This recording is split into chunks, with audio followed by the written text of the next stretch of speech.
Girl, you're so smart. Having your backup husband right here at the party. That's what her friend yelled, and just like that, the laughter hit harder than any punch I'd ever taken.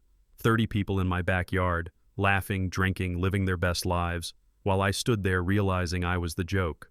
My wife laughed too, not awkwardly, not nervously. She laughed like it was true, and beside her, Bryce, the ex, grinning like he'd finally reclaimed a trophy. It felt like a car crash in slow motion. I didn't shout. I didn't break anything. I just walked over, calm and steady, pulled off my wedding ring, and placed it in his hand. "Tag in, buddy," I said. "She's yours now." Silence. No music. No laughter. Just the sound of everything ending. If you've ever felt that sting, the moment you realize love has turned into humiliation, hit follow, because you're not the only one. And this story gets darker before it gets better. The ring sat in Bryce's palm like a dare. My hand still clenched the spatula so hard the handle dug crescents into my skin. Grease hissed. The smell of fat and smoke crawled up my throat. Laura wouldn't look at me. Her eyes slid past my shoulder like there was a better version of me standing back there. Phones came up, little black mirrors aiming for blood. The music didn't die. It bled out. Bass to a dull heartbeat, treble to a nervous whisper. I counted breaths, then years. 5. 5 to become a joke in my own yard. Her mouth twitched like she might try an apology on for size. She didn't. Bryce shifted, pretending he didn't feel the weight of what he was holding, pretending I didn't just hand him everything I'd promised to protect. I set the spatula down, slow, grease spit. Someone whispered, "Dude." Another voice, "No way." The crowd seemed to lean back without moving, as if the air itself cleared a ring around us. A glass slipped. Crystal met concrete. Clean shatter. The kind of sound you feel in your teeth. I stepped in closer. Close enough to smell Laura's perfume, citrus with a bite. Close enough she couldn't sidestep what came next. "Look at me," I said low. "Now tell me this was a joke." And the whole backyard held its breath for her answer. I moved through them like fog. No elbows, no heat, just a straight line she couldn't ignore. Bryce's grin died on the way down. Melissa's hand flew to her mouth, the same mouth that launched the grenade. Somewhere behind me a whisper repeated, "No way," like a stuck faucet. Laura started, "Mark, and ran out of words. I stopped an arm's length from her, close enough to hear her breathing stumble, close enough to see the mascara blades on her lashes, close enough that lies had nowhere to hide. "You signed off on this?" My voice was flat, measured, the kind that leaves marks. Her eyes flicked left, then right, hunting for an exit that wasn't there. It was just... The sentence died between us. Bryce still held my ring pinched like a hot coin. He didn't offer it back. She didn't ask for it. Pauses can be louder than shouting. That's when the shape of it snapped into focus. Not an accident. A plan. A test she thought I'd fail by staying. I let the silence stretch until it stung. Then I nodded. Once. "Good to know." Bryce's fingers twitched. Laura reached half an inch and stopped. I didn't. I turned. The crowd parted. The music remembered to breathe. 10 steps to the door, to the only choice that still had my name on it. I cut through the living room without breaking stride. Half a glass of red sat sweating a ring into the coffee table. The bulbs threw that cheap golden glow across the rug, soft light on a hard night. Someone had left a napkin with lipstick on it. Someone laughed out back, late and wrong. The hallway smelled like cologne, smoke, and something sweet I couldn't name. My boots thudded once, twice, 3 times, each step a count I could trust. I passed our wedding photo on the wall without looking. I didn't need to see it to remember how heavy a smile can be when it's holding up a lie. The front door stood there, tall and simple. I wrapped my hand around the knob.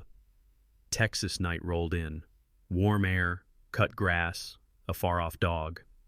For a beat I listened to everything that wasn't her voice. An ambulance wailed somewhere across town. Sprinklers ticked like a cheap clock. The house breathed behind me.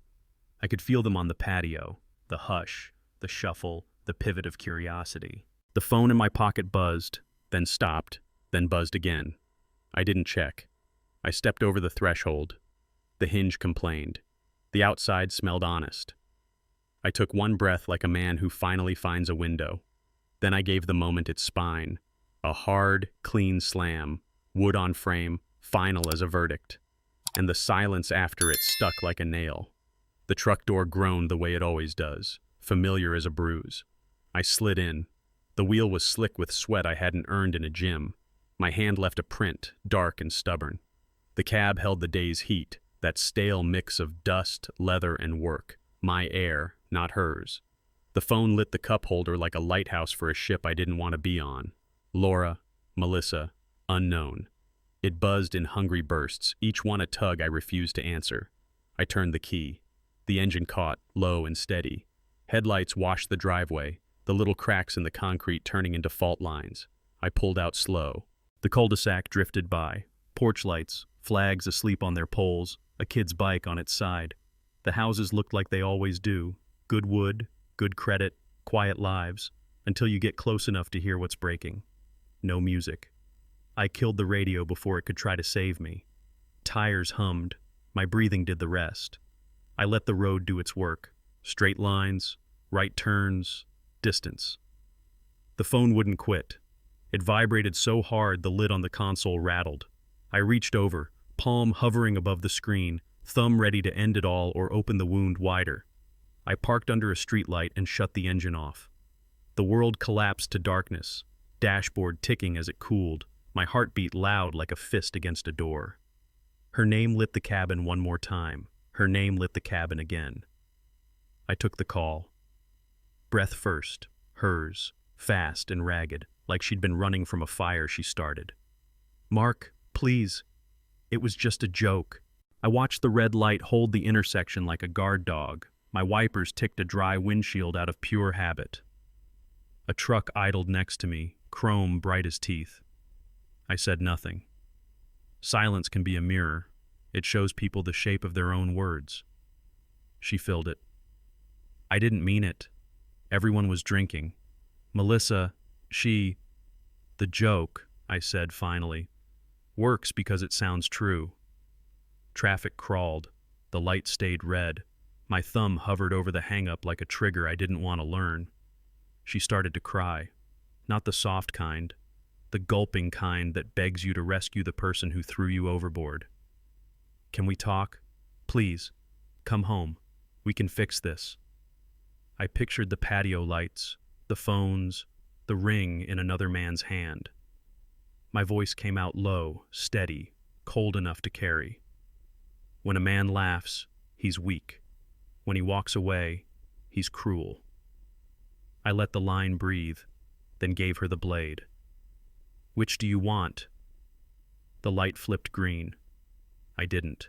I let 3 cars pass while she searched for an answer that didn't exist. Then I hung up, turned right toward the only place that still had a bed and a brother. Tom's porch light was always on. Tonight, it looked like a lighthouse. Tom's house sat at the end of a quiet street, the kind with mailboxes that lean and neighbors who wave. His porch light poured a clean circle on the concrete. The front door was cracked open like a held breath. I pushed in. Cold air kissed sweat off my neck. The house smelled like beer and WD-40, 2 things that have never lied to me. He didn't ask a question, didn't crowd the wound. He just nodded and stepped aside. The living room was the same as always, a sag in the middle cushion where 100 bad days had landed, a throw blanket that should have been washed last year, coasters no one uses. I sat. The sofa gave a tired groan and took my weight like an old friend. Tom opened the fridge and came back with 2 long necks, sweat beading on brown glass. He set one in my hand and squeezed my shoulder, knuckles hard, no pity, just presence. The TV hummed a game I didn't care about. Somewhere in the kitchen, ice settled in the tray with a small, honest crack. He looked at me once, long enough to tell me he'd seen this kind of wreck before, in other houses, with other men. Then he gave me the only words I could carry without dropping anything else. "Beer's in the fridge." The sentence landed like a floor beneath my feet. I took a pull. The cold bit back. My phone buzzed on the table and I didn't touch it. I was done chasing fires. I was home for the night. We didn't talk. We let the room do it for us. The game rattled on, outfield grass too green to be real, crowd noise turned down to a hush. Tom cracked a fresh one, clean click, little puff of cold, and handed it over. I swallowed hard and felt nothing go down. My throat was a locked door. He didn't push. He stared straight ahead like a man spotting storms on a horizon I couldn't see yet.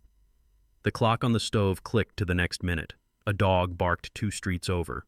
Somewhere outside, a sprinkler tapped its steady rhythm, keeping someone else's lawn alive. I stared at the label sweating down the bottle, traced the ridge with my thumb, looked for words that wouldn't embarrass themselves on their way out. Tom waited. That's the thing about brothers. They'll hold the silence for you until it's safe to break it. I leaned forward, forearms on my knees. The TV lit my hands in a fake summer. My voice came out smaller than I wanted, steadier than I felt. I gave him the ring. Tom didn't flinch. He blinked once, slow, like a man taking a punch clean. The game kept moving. Our world didn't. He set his beer down, metal against wood, and finally looked over. "All right," he said. "Then we start from there."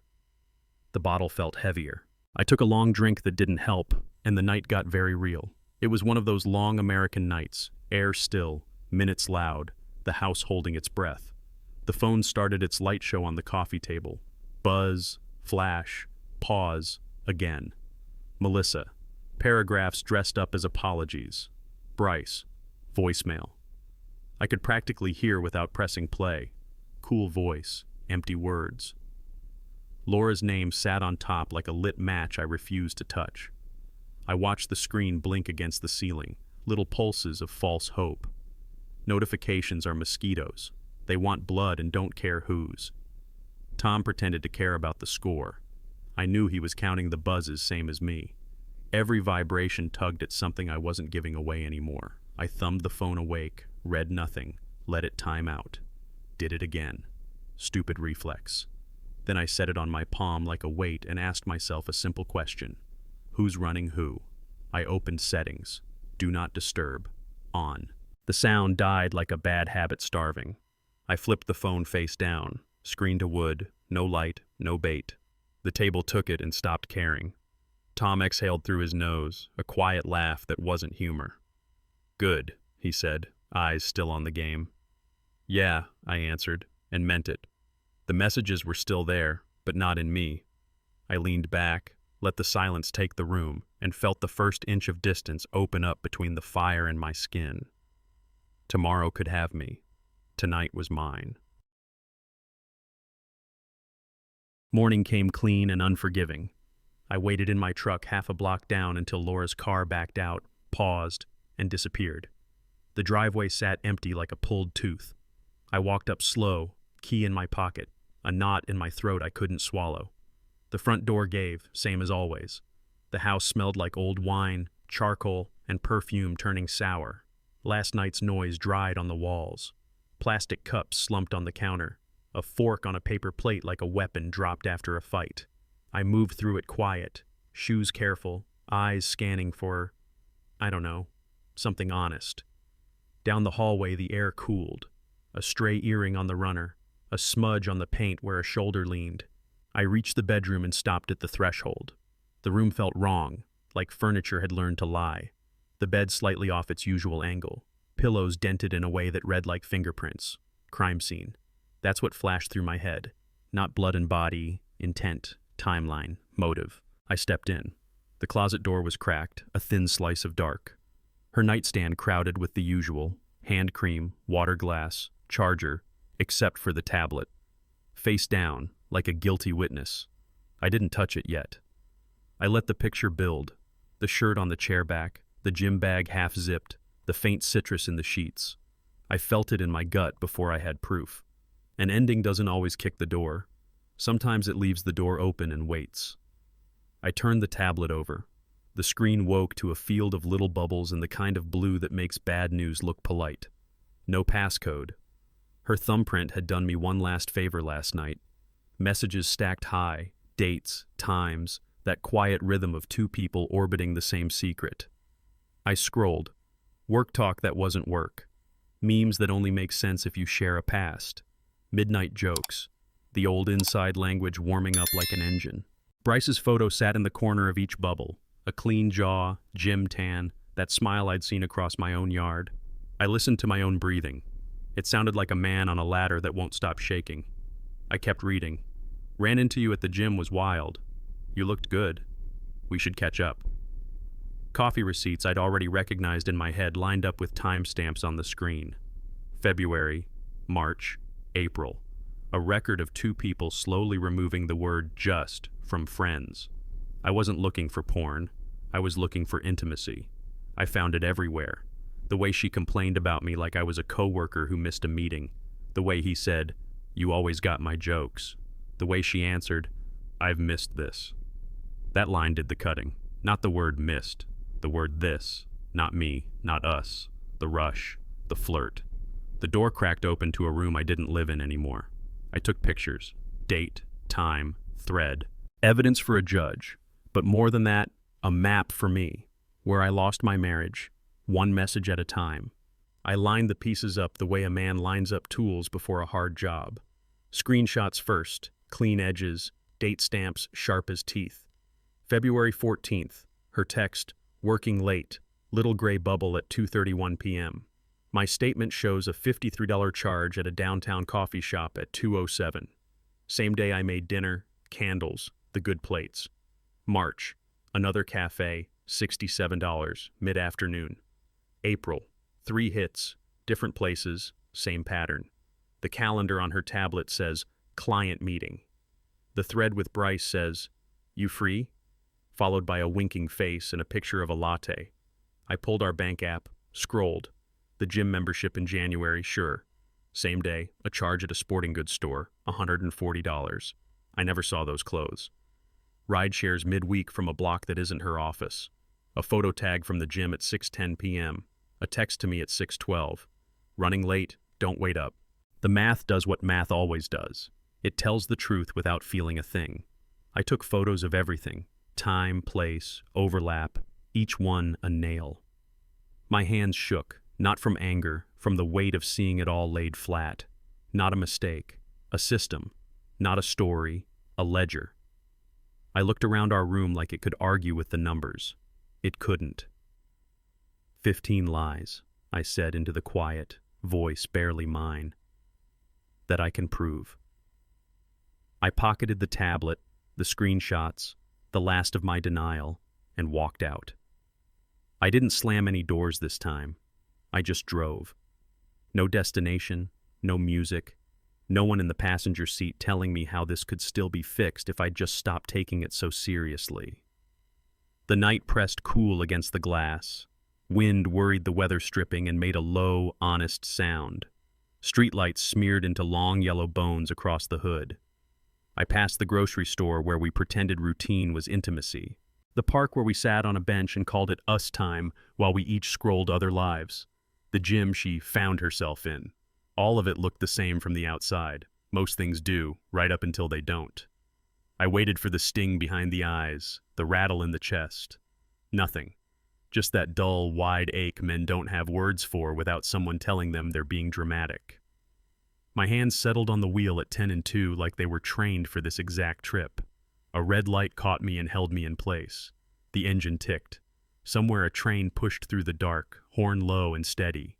I breathed, in, out. The hurt didn't crest. It spread, clean, even, cold. Out loud, to no one, I said it the way a man says his name at the DMV. Simple, final. I'm past tears. The light turned green. I didn't hurry. I let the city drift by and felt the distance finally start doing its job. I pulled into a strip mall lot and killed the engine. The quiet made room for the decision I'd been circling all night. I scrolled to Roger Sterling. Divorce. Men like him don't waste words. He picked up on the second ring, voice like gravel. Roger, it's Mark Reynolds. A beat, paper shuffling. You ready to book something? Consult or file? I stared at the windshield. Bug splatter looked like a map of places I wasn't going back to. Tomorrow, early. 8:30. Bring IDs, statements, Anything that hurts to look at. Copy. He didn't soften it. So, consult or file.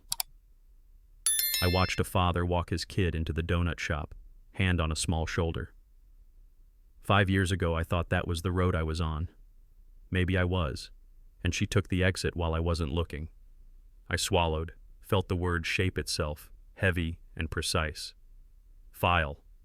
No pep talk, just the clack of keys. Done. Email incoming. We hung up. In the rear view, I looked older, but not weaker. The choice sat in me like steel setting. Not rage, not drama, just structure.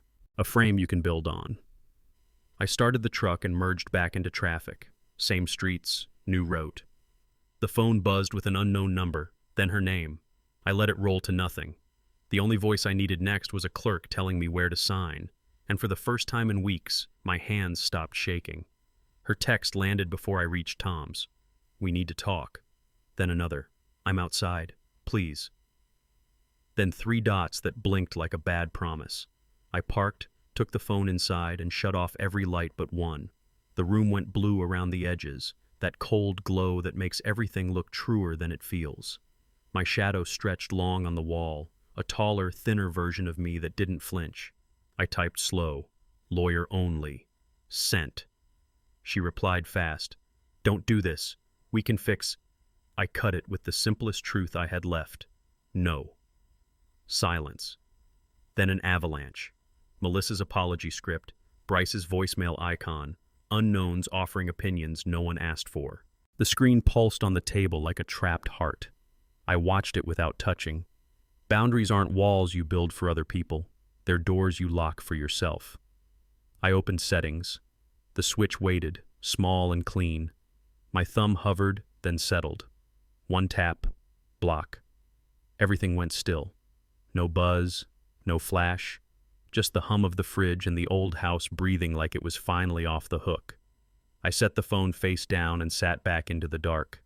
My shadow shortened to something my size. I looked at my hands in the half-light.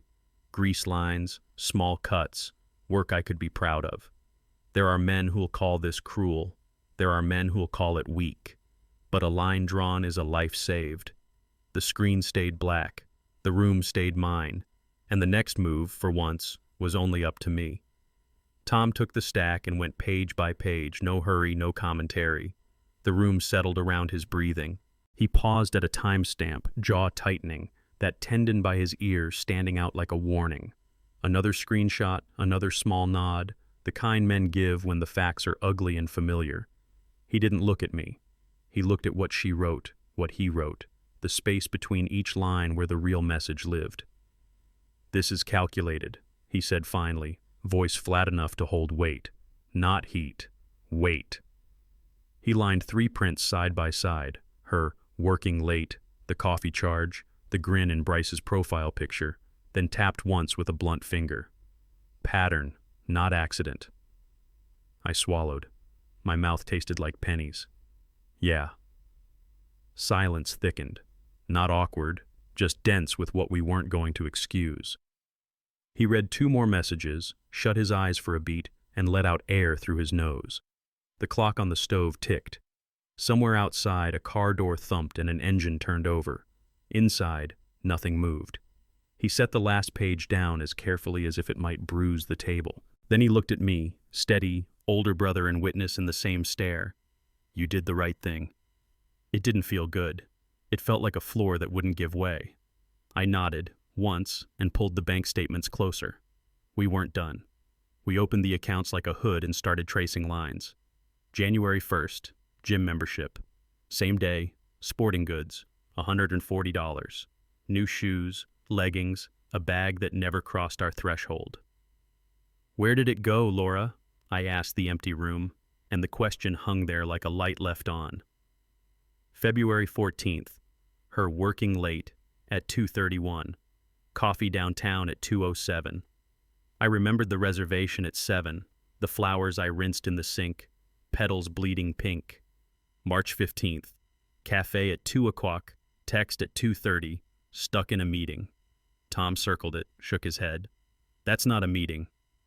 April scattered with lunches, Rideshare drops 2 blocks from the gym, taps of the card that lined up with their little blue bubbles.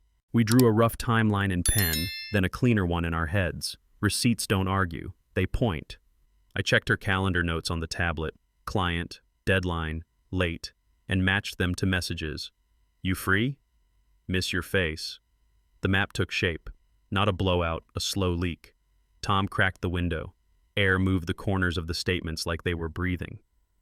How many? He asked. At least 15 I can prove. He slid the pile into a single neat stack and handed me a paperclip. Then we stopped guessing. I clipped it shut. Somewhere under the noise, a new thought clicked into place. If there's a pattern, someone helped set it. The phone on the table buzzed once and went quiet. The phone buzzed once, that paperclip thought still rattling in my head. Unknown number. I let it die. It buzzed again. I answered. Mark, it's Jordan, from the party. His voice carried a pause I could see, then a long exhale, like a man about to confess something he should have said sooner. I've been going back and forth about calling you. Then don't waste it, I said. I won't. Another breath. Look, that line Melissa shouted, the backup husband thing, it wasn't off the cuff. She'd been talking about doing it all week, thought it'd be funny. He swallowed. And Laura knew. She said it'd be fine, said you'd laugh it off. The room tilted. Not fast, like a slow elevator you know is dropping. Say it clean, Jordan. The joke was planned, and she knew. The fridge hummed. The window held a square of Texas dusk. I could hear a car turn the corner outside, tires whispering on asphalt, like nothing had changed in the world but me. I should have told you that night, he added. I froze. I'm sorry. Thanks, I said. The word felt like a stone I put down. That's all I needed. We hung up. The house stayed quiet the way a church stays quiet after a funeral.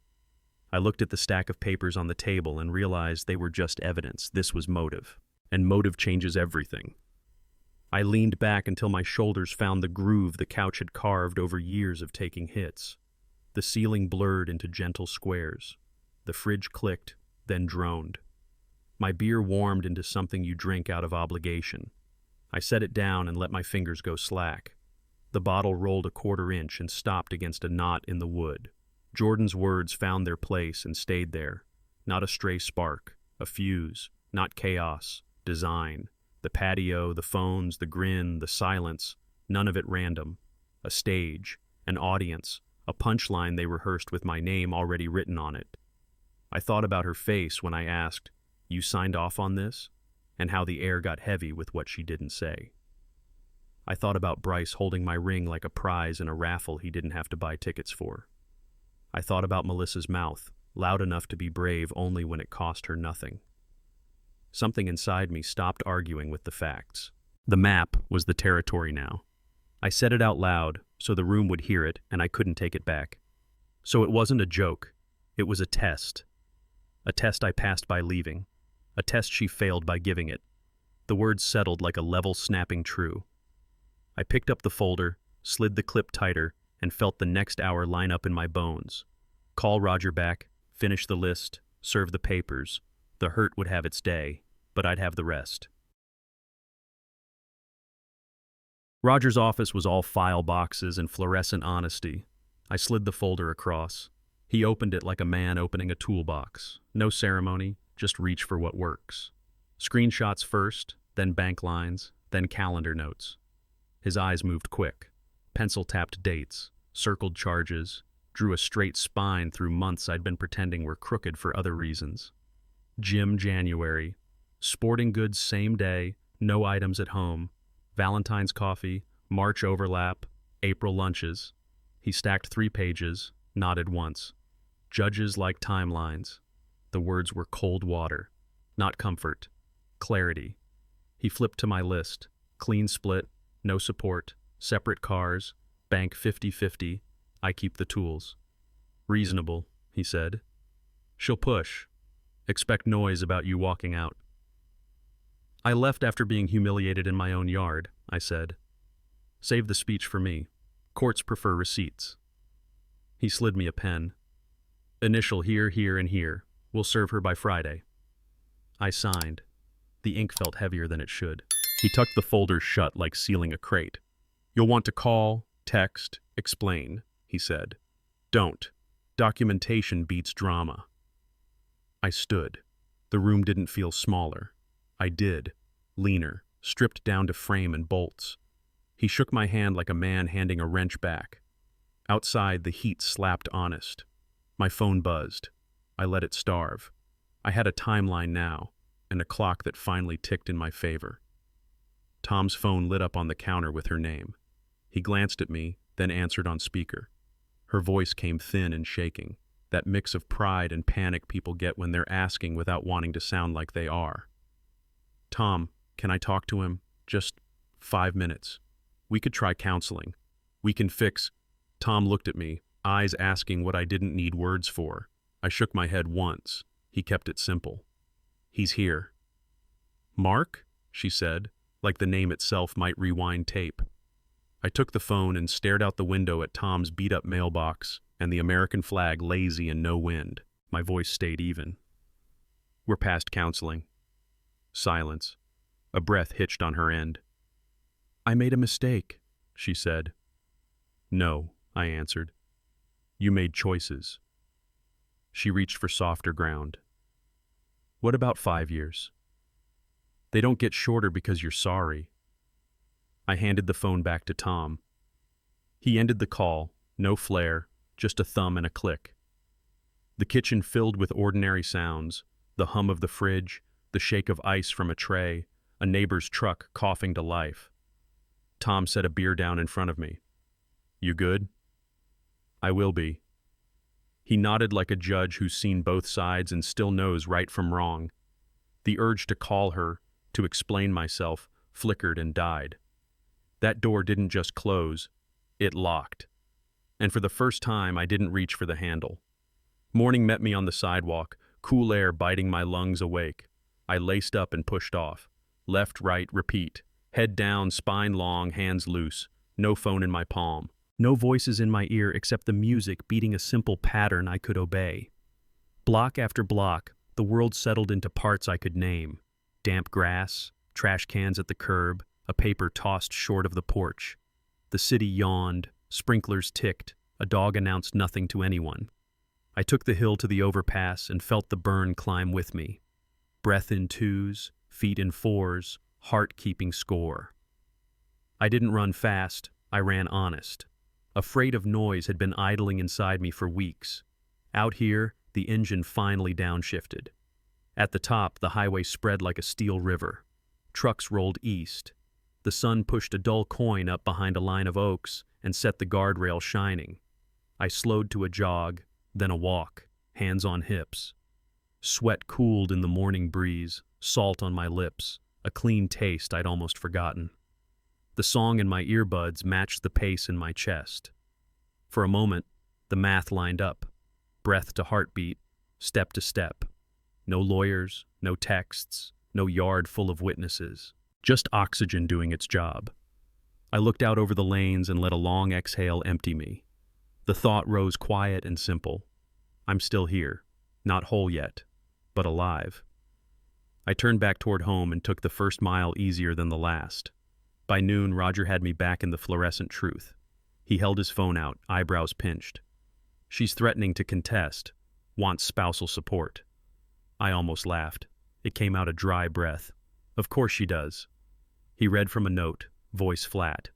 Claims abandonment, emotional distress, reduced capacity to maintain standard of living. Standard of living, I repeated, like tasting something expired.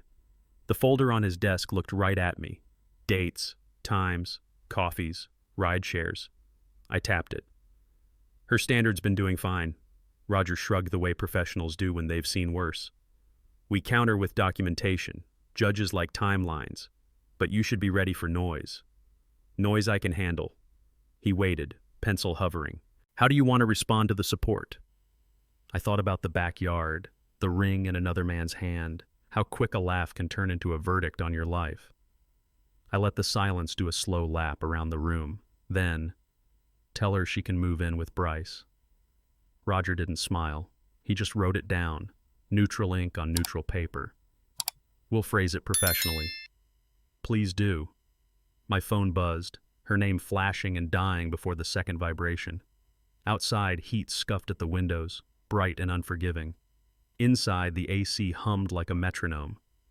Roger slid the draft across for my initials. I signed where he pointed.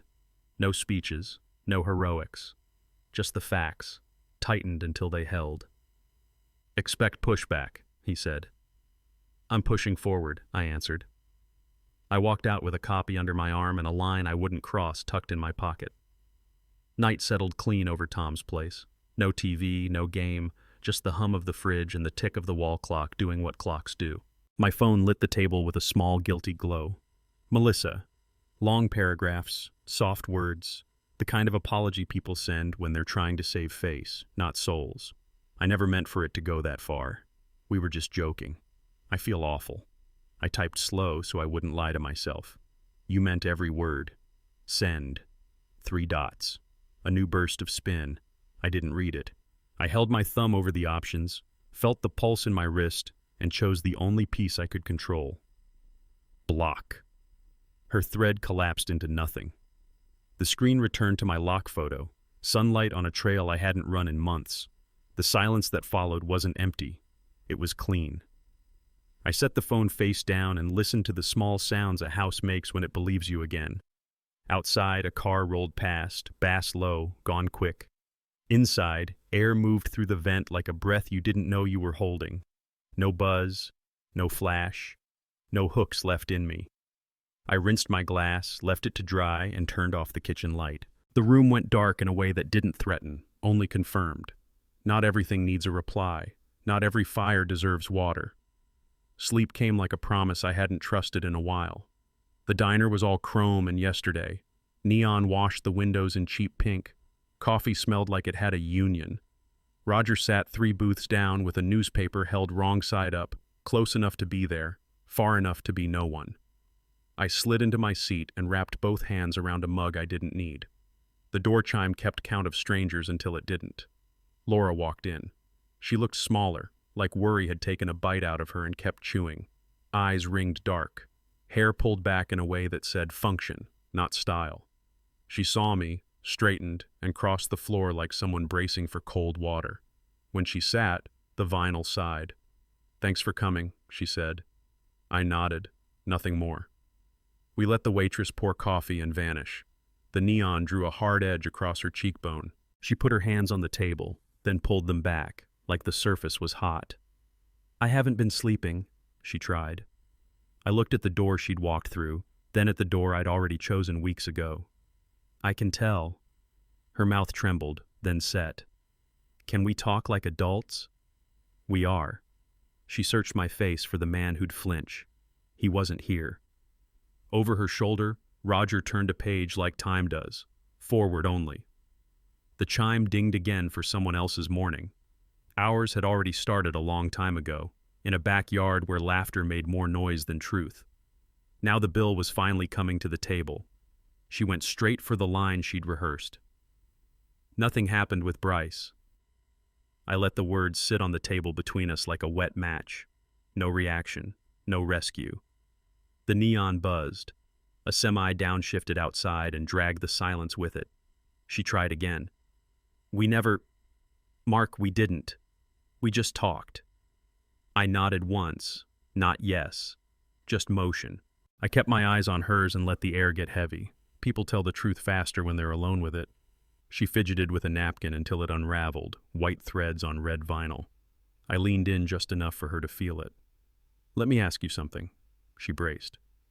"If I invited an ex to our anniversary," I said, slow and clean, "and my friends joked about her being my backup wife, if you found months of late-night messages where I complained about you and told her I missed this, would you call it friendship if I did it?"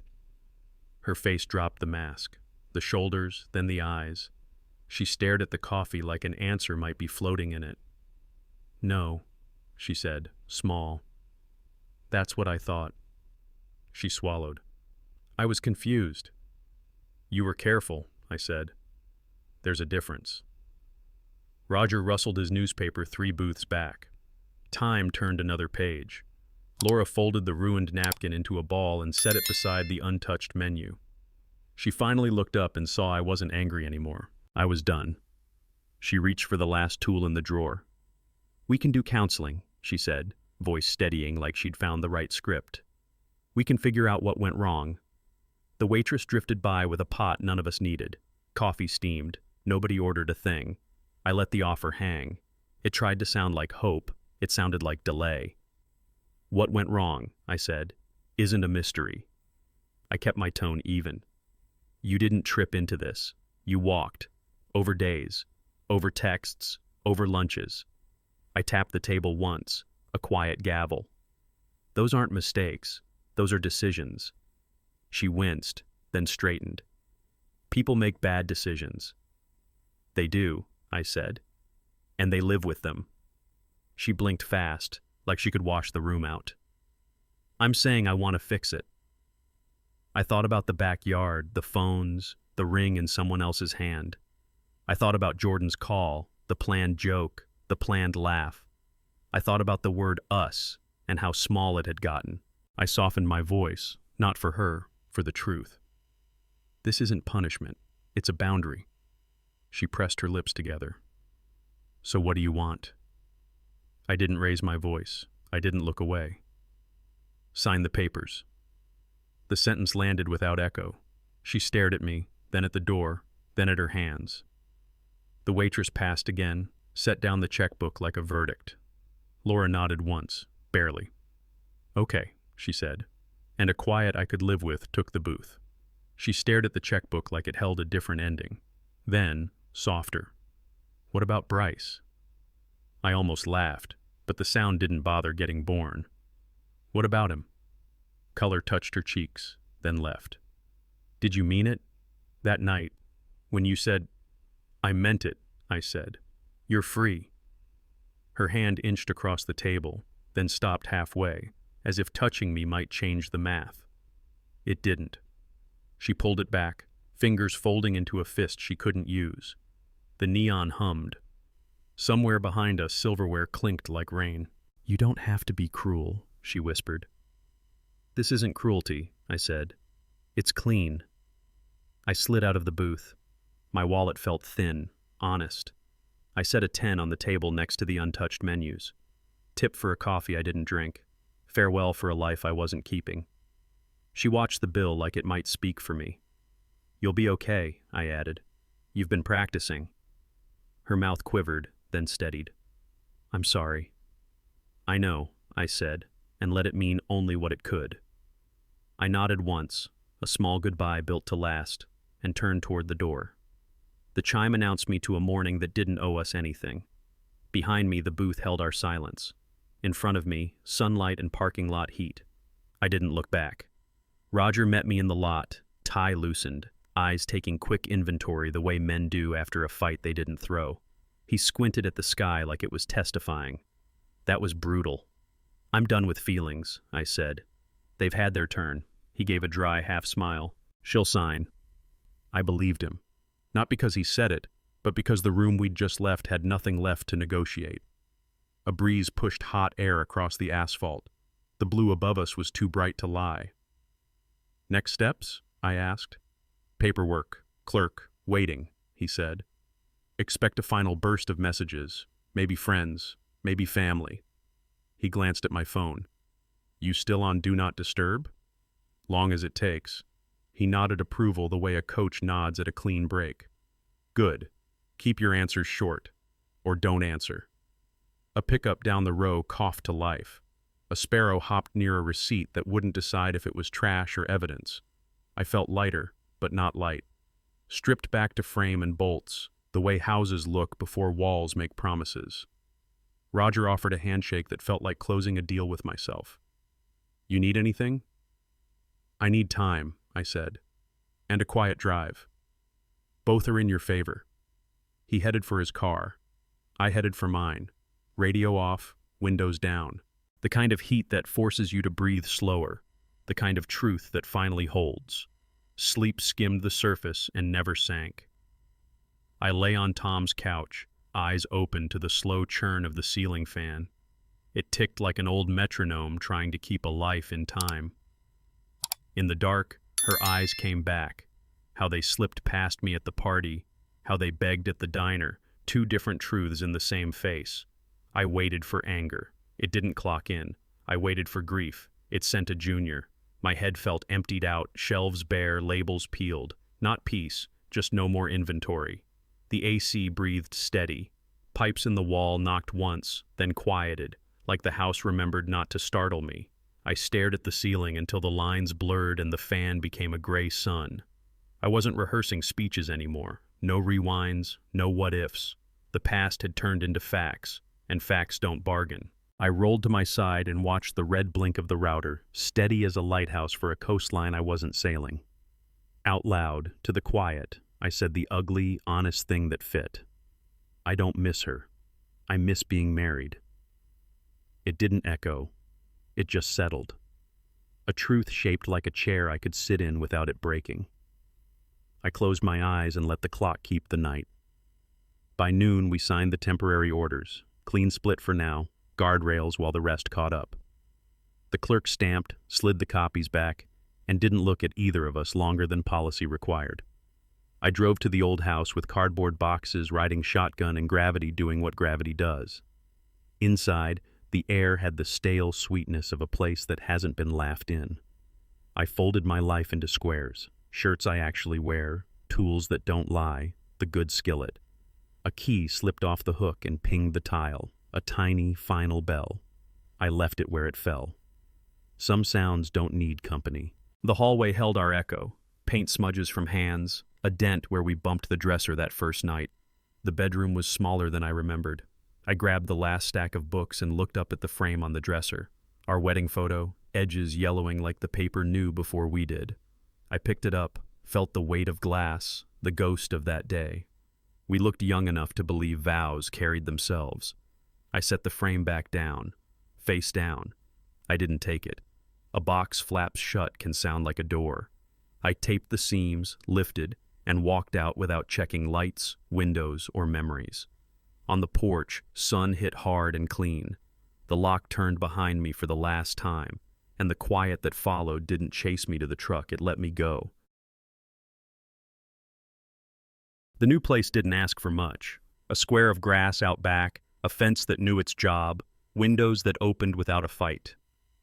I carried the last box through the kitchen and set it on the counter like a flag that didn't need a pole. The backyard felt small in the way a clean slate feels small, empty enough to feel right. The grill came in a box with too many bolts and a picture of a steak that didn't look real. I laid the parts out, lined up the screws, and let my hands do work my head trusted. Metal to metal, wrench to hex, a life you can tighten until it holds. Over the fence, a neighbor waved with a can of paint in his fist. "Welcome." I lifted a hand back. "Thanks." We didn't trade stories. We traded proof of life. By sunset, the lid swung smooth. I set the grill against the siding where the wind died and the light pooled. In the kitchen window, my reflection looked like a man you could recognize in the morning. I ran a match under the starter. Gas whispered. The line cleared its throat. I pressed the igniter and leaned in just enough to hear it. A quick, clean foot, blue kissing metal. A beginning that sounded like one. Saturday, I hit the hardware store for a cover and a better grate. The aisles smelled like dust and possibilities. Wood, oil, cardboard, choices. Jordan turned the corner holding a paint tray. We both stopped like men who owe each other something and don't. Not really. "Mark," he said. "You got a minute?" "Sure." He looked past me, then back. "I figured you should know. Bryce." It didn't last. 2 weeks, maybe. He bailed. He watched my face like he was checking a gauge. "She's been calling around. People feel, well, you know." I nodded once. "I do." The words didn't taste like victory. They tasted like a weather report after the storm already passed. He scratched his cheek with the edge of the tray. "I should have said something sooner. About the joke. About all of it." "You did now," I said. "That counts." We stood in the hum of bad fluorescent light, two men in an aisle full of parts to fix other people's mistakes. I reach for the cast iron grate, heavier than the cheap one, solid in the palm, the kind of thing that leaves marks and keeps heat. Jordan tried a half smile. So, does it help? I set the grate in the cart. Doesn't change anything.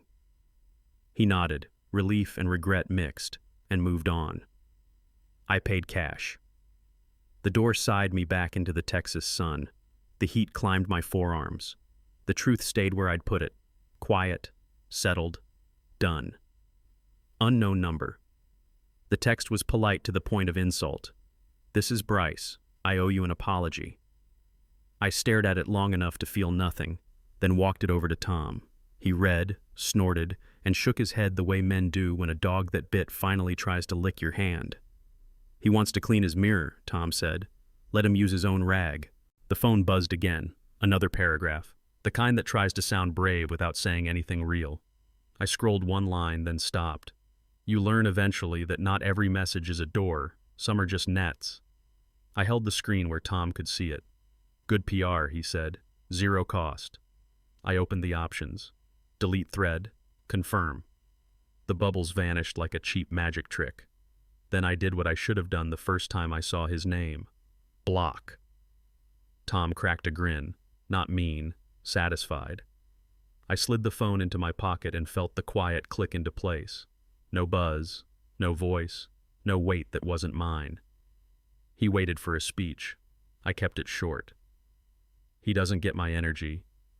Tom tapped his bottle to mine once. Amen. Outside, wind ran its hand through the oak. Inside, the room went still in a way that felt earned. Boundaries don't need witnesses. They need practice. Tonight, I got better at mine. Late light laid gold on the river, the kind that makes even bad days look less sharp. I hit the trail and let my legs make the decisions. Gravel under shoes, wind off the water, heat easing off the back of my neck as the sun folded itself down behind the trees. The air smelled like wet stone and cottonwood, the kind of clean you can't buy. I kept the pace simple, no records, no punishment. Steady, breath in twos, feet in fours. A barge moved slow upstream, its wake tapping the bank like an old friend. I passed a couple arguing softly, a kid throwing sticks, a lab that decided I was worth escorting for 20 yards. The city hummed behind it all, but at a distance that made sense.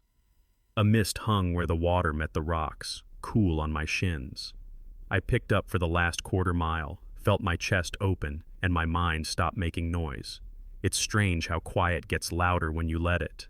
I looped back to the lot and stood with hands on hips, sweat cooling, lungs burning clean. The river kept moving, not fast, not slow, just honest. I looked out over it and didn't think about papers or rings or the way a crowd can laugh you into clarity. I thought about dinner and sleep and tomorrow's run, and then I did something small that felt big. I smiled, alone, and meant it. Paper moves faster than grief. Roger called mid-afternoon, no pre-game. It's official. I leaned back in the chair until it found the wall. The ceiling fan cut the room into slices of quiet.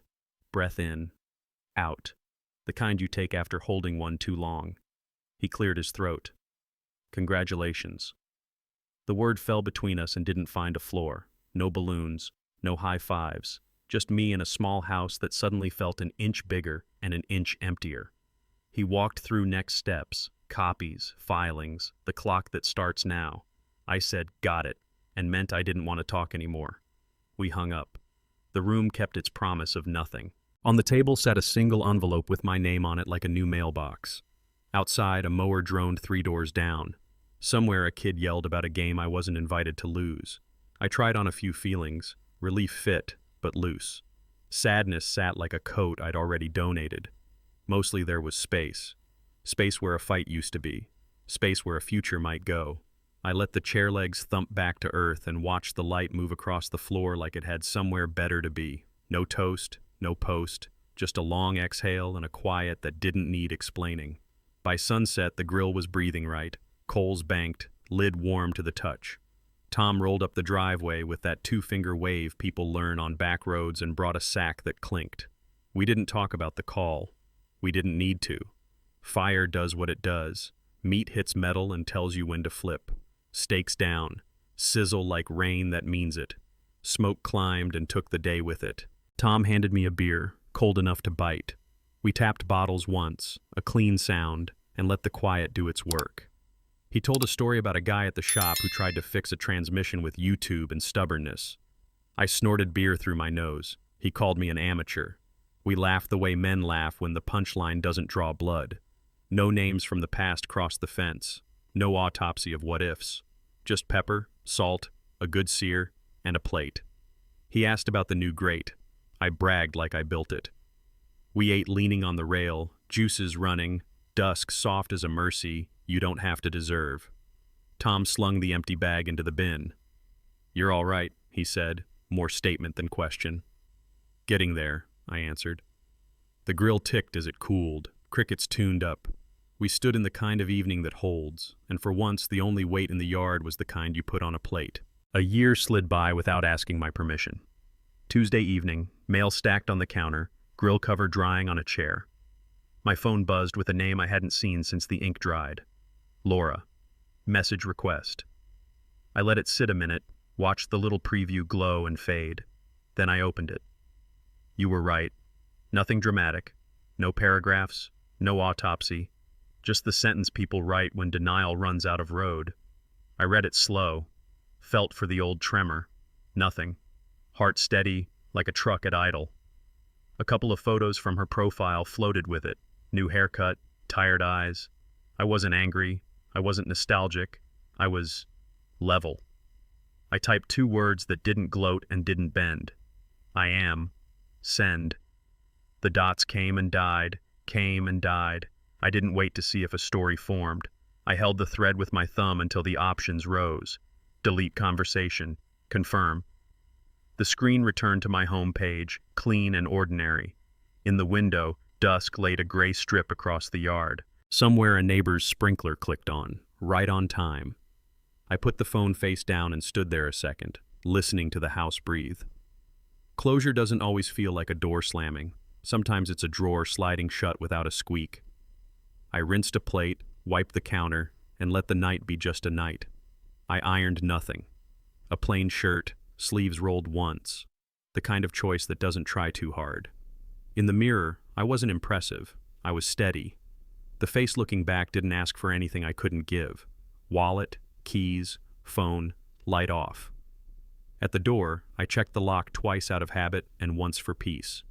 Evening sat warm on the porch, sky the color of a bruise fading. The neighborhood hummed, kids chalking driveways, a mower grumbling itself proud, someone grilling something they'll overcook. I stepped down and felt the boards answer back with the right creaks in the right places.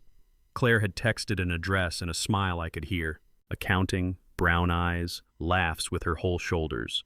No promises, just dinners that don't require forgiveness. I slid into the truck, seat familiar, hands finding the wheel like prayer doesn't need words. The engine caught. The radio stayed off. I backed out slow, paused at the end of the drive, blinkers clean. On instinct, my eyes tried to pull toward the old street, the old house, the old version of me who thought vows could carry themselves. I didn't give them the satisfaction. I turned left into the simple gold of an ordinary evening and let the mirror keep whatever was behind me. The road ahead didn't promise anything. It didn't threaten anything either. I drove toward dinner, toward now. Backyard, new house. The kind of quiet that doesn't ask questions. Sunset laid a clean orange line across the fence. Smoke lifted off the grill in a thin ribbon, not a signal, just proof. Crickets tuned up in the grass. Somewhere a neighbor shut a car door soft, like they knew the evening was working. I set a plate on the rail and let the heat warm my forearms. The yard smelled like pepper and cut lawn. No voices, no vibrations, no laughter that meant something else. Just air doing its job and a sky that didn't owe me closure to turn beautiful. I thought about the man in the backyard a year ago, jaw tight, ring gone, crowd holding its breath. I thought about the courthouse copies, the signatures, the nights that felt like empty warehouses, and then about the small things that came back one by one. Sleep, appetite, legs that wanted the trail, a laugh that didn't check the room first. I didn't toast. I didn't pray. I set the tongs down and said the truth out loud so it would stay mine. I handed my ring to a man who didn't want it and took back the man I'd forgotten I was. The words didn't echo. They settled. A breeze moved the smoke. The coals ticked. Somewhere, a phone lit up inside and I let it. I flipped the steak, watched the fat spark, and felt the future arrive the way good fire does. Quiet, steady, ready for whatever I set on it next. If you've ever had to rebuild yourself from ashes, this one's for you. Drop A if you know what that kind of silence feels like, and follow, because some endings deserve witnesses.